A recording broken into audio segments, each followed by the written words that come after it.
안녕하십니까. 이어서 원주권 뉴스입니다. 오늘 0시를 기준으로 강원도 내 코로나19 확진자는 1,508명이 발생했습니다. 시군별 집계를 보면 원주가 2,808명으로 가장 많았고 춘천 1,834명, 강릉 1,584명, 영월 228명, 횡성 194명, 평창 159명 등이었습니다. 코로나19 증증 환자는 9명, 사망자도 9명 늘었습니다. 도내 코로나19 중환자 전담 치료 병상 가동률은 97%, 준중환자 병상은 88% 수준으로 강원도는 정부와 논의해 중환자 병상 15개를 추가로 확보할 예정입니다. 강원도 보건환경연구원이 코로나19의 신속 대응을 위해서 이동식 감염병 진단 차량을 도입합니다. 현재 본원인 춘천과 동부지원인 강릉에서 수행 중인 PCR 진단 업무를 대형 트럭을 개조해 장비를 갖춘 이동식 실험실에서 진행하게 되며 희망 지역의 신청을 받아 찾아가는 검사 서비스를 진행할 계획입니다. 도내 코로나19 환자 수가 가장 많지만 검체를 춘천으로 보내 검사해야 했던 원주의 진단 시간이 단축될 것으로 기대됩니다. 이동 진단 차량은 전국 보건환경연구원 중 최초로 도입되며 질병관리청의 공식 인증을 받아 4월 말부터 본격적으로 운영될 예정입니다. 올해 1분기 강원 지역에 내려진 대기 오염 경보 횟수가 지난해보다 3배 증가했습니다. 강원도 보건환경연구원에 따르면 올해 1분기 발령된 대기 오염 경보는 미세먼지 주의보 8회, 초미세먼지 주의보 7회 등 모두 15회로 2020년 1회, 2021년 5회보다 크게 증가했습니다. 이는 이달 초 고비 사막과 내몽골 고원에서 발원한 황사의 유입과 영동 지역 대형 산불 등의 영향으로 분석됐습니다.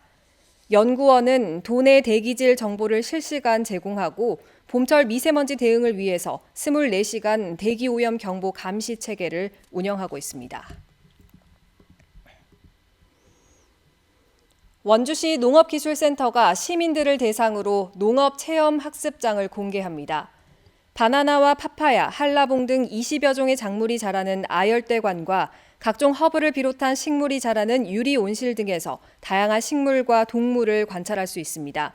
텃밭 가꾸기를 비롯해 다양한 체험 프로그램에도 참여할 수 있습니다. 이 농업체험장은 오전 9시부터 오후 6시까지 연중 무휴 공개되고 어린이집 등 단체 견학은 전화로 문의하면 됩니다. 원주 명륜사회복지관이 코로나19로 위축된 어르신의 바깥 활동 장려를 위해서 오늘 온마을 쉼터에서 거래 장터를 열었습니다.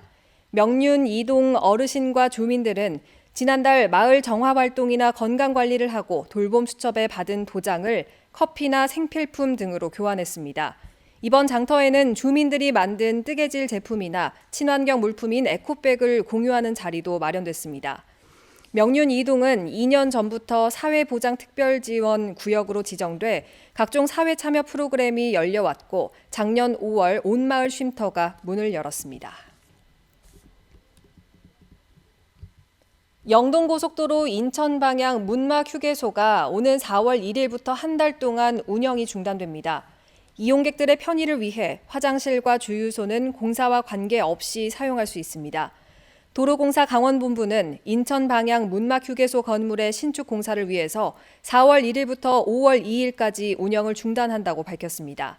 한편 수소 충전소가 있는 강릉 방향 문막 휴게소는 그대로 운영됩니다.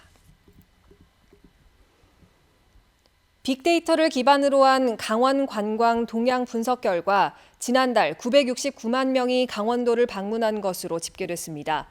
강원도 관광재단에 따르면 2월 강원도 방문객은 스키 관광 등 겨울 레포츠 활성화와 거리두기 완화 조치로 지난해보다 8%, 72만여 명이 늘어난 969만 명에 달했습니다. 코로나 환자가 급증하면서 전달인 1월에 비해서는 18%, 225만 명 감소했습니다. 시군별로는 횡성군의 방문객이 전년 대비 가장 큰 증가폭을 보였고 관광지별로는 치악산 둘레길 1코스에 속한 원주 관음사와 양양 인구해변, 삼척 비치조각공원의 방문 증가율이 크게 늘었습니다.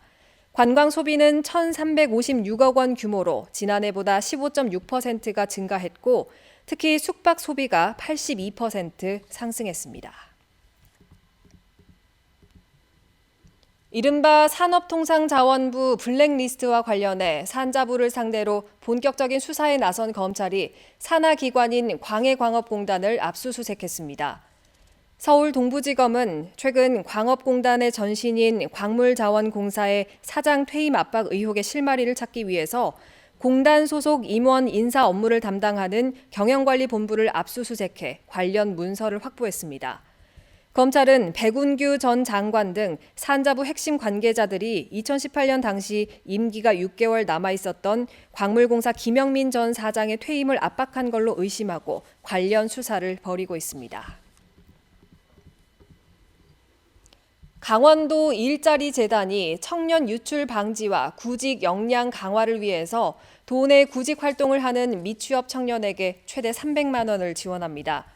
도내에 주소지를 둔 만 18세부터 만 39세까지 미취업 청년 650명에게 매월 50만 원씩 최대 6개월간 지원하며 교육비와 교재 구입비, 교통비, 식비, 면접 활동비 등의 사용이 가능합니다. 오는 31일부터 4월 14일까지 강원 일자리 정보망 사이트에서 신청이 가능하며 지난 2019년에 시작된 청년 구직 활동 지원은 지금까지 4,160명에게 지원됐습니다. 뉴스를 마칩니다. 고맙습니다.